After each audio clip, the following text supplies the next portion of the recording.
नमस्कार दोस्तों अगर आपको हमेशा थकान महसूस होती है, चलने फिरने में दोस्तों आपको जल्दी से हांफा आ जाता है, या उम्र के हिसाब से आपकी भूलने की बीमारी हो रही है, यानी कोई भी काम आप भूल जा रहे हैं, यानी याददाश्त कमज़ोर हो रही है, आपको अच्छे से नींद नहीं आ रही है, हाथों पैरों में झंझनाहट हो रही है, तो दोस्तों समझ लीजिए इस जो लक्षण नज़र आ रहे हैं ये विटामिन B12 की कमी का लक्षण है। तो दोस्तों विटामिन B12 की कमी को पूरा करने के लिए हम नेचुरल तरीके से कौन सी चीज़ें खाएं, तो आज के वीडियो में 6 ऐसे चीज़ों के बारे में हम बात करेंगे। दोस्तों अगर आप शाकाहारी हैं तो उससे संबंधित बात करेंगे, आप मांसाहारी हैं तो कौन सी चीज़ें आप अपने डेली रूटीन में शामिल करें जिससे आपके शरीर में विटामिन B12 की कमी ना हो। अगर आप इन चीज़ों को अपने डेली रूटीन में शामिल करते हैं तो दोस्तों आपके शरीर में विटामिन B12 की कमी नहीं होगी, और विटामिन B12 की कमी के कारण जो समस्याएं होती हैं, जो बीमारियां होती हैं, जो परेशानियां होती हैं, उन परेशानियों से आप दूर रहेंगे। विटामिन B12 का कैप्सूल भी आता है, तो दोस्तों उसके बारे में भी बताएंगे कि विटामिन B12 का कैप्सूल आपके लिए बेटर है, इंजेक्शन बेटर है, या फिर नेचुरल चीज़ें बेटर है। तीनों में कौन सा बेटर है इस पे हम लास्ट में बात करेंगे। तो सबसे पहले हम बात करेंगे विटामिन B12 का नेचुरल चीज़ें कौन कौन सी हैं, कब लेना है और कितनी मात्रा में लेना है, जो सबसे ज़्यादा महत्वपूर्ण होता है। इसके अलावा दोस्तों आपको लास्ट में एक हेल्थ टिप्स प्रोवाइड करेंगे। अगर आप उस हेल्थ टिप्स को अपने डेली रूटीन में शामिल करते हैं तो आपके शरीर में कोई भी बीमारी है, चाहे वो छोटी बीमारी हो चाहे वो बड़ी बीमारी हो, वो बीमारी दोस्तों 76 डेज में बिना दवा के रिकवर हो सकती है। अगर उस बीमारी के लिए आप कोई भी मेडिसिन ले रहे हैं, उस मेडिसिन की खुराक भी आधी हो जाएगी अगर ये हेल्थ टिप्स अपनाएंगे तो चलिए सबसे पहले हम बात कर लेते हैं विटामिन B12 को कमी को पूरा करने के लिए शाकाहारियों के लिए कौन सी चीजें। शाकाहारी के लिए बात करें तो दोस्तों सबसे पहली चीज जो माना जाता है वो है डेयरी प्रोडक्ट, यानी दूध दही मट्ठा। ये जो दूध दही मट्ठा ये आपके घर का होना चाहिए। एक कंपनी का दूध दही मट्ठा खाने से कोई मतलब नहीं है, बल्कि इसे खाने से बीमारी के अलावा कुछ नहीं होगी, क्योंकि ये सेफ नहीं है आज के समय में। तो दोस्तों हमें नेचुरल चीज़ें चाहिए। तो आपके घर गाय भैंस है तो आप अपने खाने में दूध दही मट्ठे को बढ़ाइए, लेकिन दूध दही मट्ठा खाते समय आपको थोड़ा सा और ध्यान देने की ज़रूरत है। जब भी दूध दही मट्ठा खाएं, क्योंकि ये फैटी चीज़ें होती हैं, तो आपको खूब जम के मेहनत भी करना होगा। चाहे वो एक्सरसाइज करिए, चाहे अपने घर का काम करिए, चाहे आप जिम जाइए, चाहे आप योगा करिए, कुछ ना कुछ इसके साथ आपको करना ही होगा। अब दोस्तों दूध दही मट्ठा खाएं तो कब खाएं? रात में सूर्य डूबने के बाद दूध का सेवन न करें, क्योंकि यह एक सुपर फूड है, इसे पचने में समय लगता है। तो दूध अगर आप रात में पीना चाहते हैं तो दोस्तों जैसे सूर्य डूब जाए उसके 1 घंटे पहले आप पी लें। तो जब आप उसके 1 घंटे पहले पीते हैं तो दोस्तों ये दूध जब तक आप सोने जाएंगे आराम से डाइजेस्ट हो जाएगा। दही का अगर आप सेवन करना चाहते हैं तो दही को हमेशा दोपहर में खाना खाने के 1 घंटे के बाद खाना चाहिए, और दही जब भी खाएं उसमें नमक ना डालें, या थोड़ा सा आप गुड़ डाल के या फिर दोस्तों भुना हुआ जीरा डाल के खाते हैं तो सबसे बेटर है।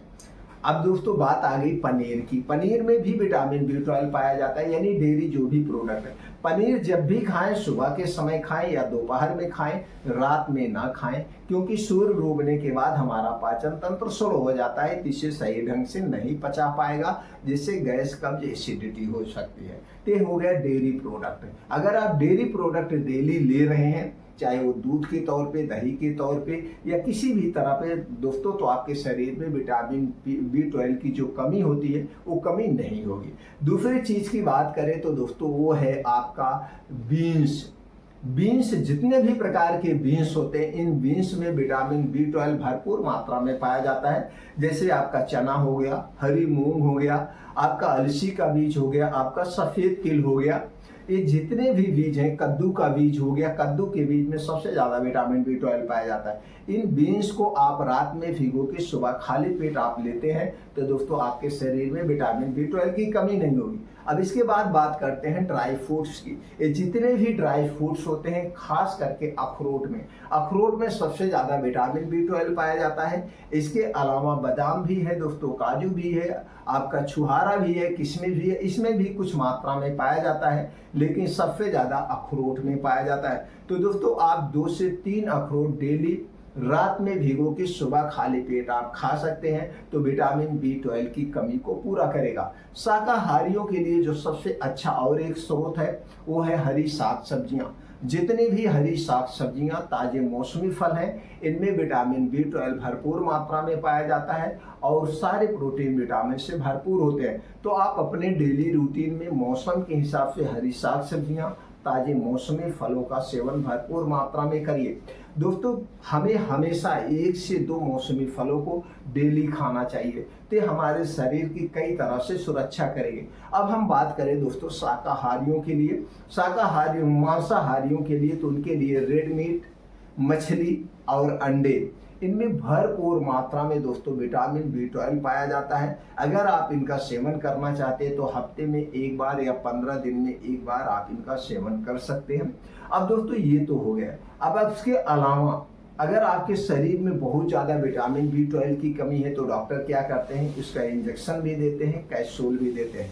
लेकिन इंजेक्शन और कैप्सूल कई कंपनियों के आते हैं। 500 mg में भी विटामिन B12 का कैप्सूल आता है, 750 mg में भी आता है। लेकिन जब आप कैप्सूल का सेवन करें तो डॉक्टर की सलाह पे, डॉक्टर की निगरानी में ही करें।